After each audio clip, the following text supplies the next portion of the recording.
Sir एक सवाल और ये भी बनता है कि जिस प्रकार से हमने देखा है कि राष्ट्रीय स्तर पर कभी भी कांग्रेस की कोई भी रैली होती है तो उसका सबसे उपयुक्त स्थान राजधानी दिल्ली को ही माना जाता है, या फिर हम कह सकते हैं कि कभी कभी उत्तर प्रदेश, पंजाब या मध्य प्रदेश या जो बहुत बड़े राज्य हैं वहां पर ये रैली होती थी। लेकिन इन सब से हटकर राजधानी जयपुर में इस रैली का होना अपने आप में क्या कुछ असर डाल सकता है और क्या कुछ महत्व है इसका?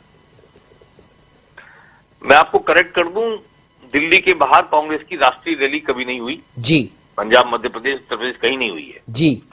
पहली बार कांग्रेस एक राष्ट्रीय पार्टी होने के बावजूद दिल्ली से बाहर रैली करी, क्योंकि दिल्ली में गृह मंत्रालय केंद्र सरकार का चलता है, दिल्ली की पुलिस केंद्र सरकार के अधीन है और केंद्र सरकार के खिलाफ किसी भी रैली की इजाजत वहां नहीं मिल रही थी। इस बात को लेकर दिल्ली से बाहर रैली करने का फैसला किया गया। जी।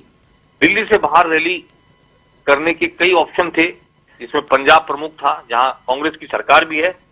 यूपी उत्तराखंड में शायद परमिशन नहीं मिलती रैली की, क्योंकि वहां भाजपा की सरकारें हैं।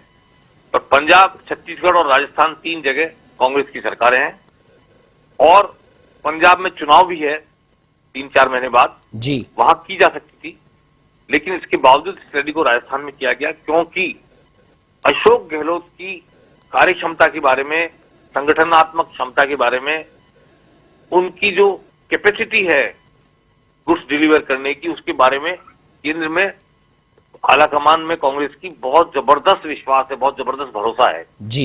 इस भरोसे के कारण ही अशोक गहलोत को ये दायित्व सौंपा गया कि रैली का सारा प्रबंधन, रैली की सारी व्यवस्थाएं, फाइनेंस से लेकर के लोगों के आने जाने की, रहने की, खाने की और रैली में मौजूद पूरा एक आयोजन जो होता है भव्य, उसको करने की पूरी जिम्मेदारी निभाने में कौन सबसे ज्यादा सक्षम है? चन्नी थोड़े दिन पहले ही मुख्यमंत्री बने थे पंजाब के जी। हालांकि पंजाब में चुनाव था, वहां रैली करने का इंपैक्ट आ सकता था लेकिन उसमें एक खतरा भी था कि रैली सिर्फ पंजाब की रैली होकर रह जाती या एक चुनावी रैली होकर रह जाती। जी।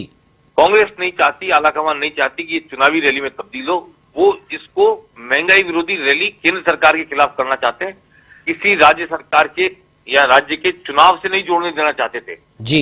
इसलिए भी राष्ट्रीय इंपैक्ट आए, नेशनल लेवल पर आवाज बुलंद हो, और चूंकि अशोक गहलोत की कार्य क्षमता में अगाध विश्वास था, उनकी ऑर्गेनाइजेशनल कैपेसिटी है, संगठनात्मक क्षमता है और उनके पास जो खुद के पास टीम है, उसको देखते हुए आलाकमान ने दिल्ली के बाहर पहली बार रैली करने का अवसर आया तो राजस्थान को चुना, जयपुर को चुना। जी बिल्कुल सर, हमारे साथ जुड़ने के लिए और तमाम जानकारी साझा करने के लिए आपका बहुत बहुत धन्यवाद।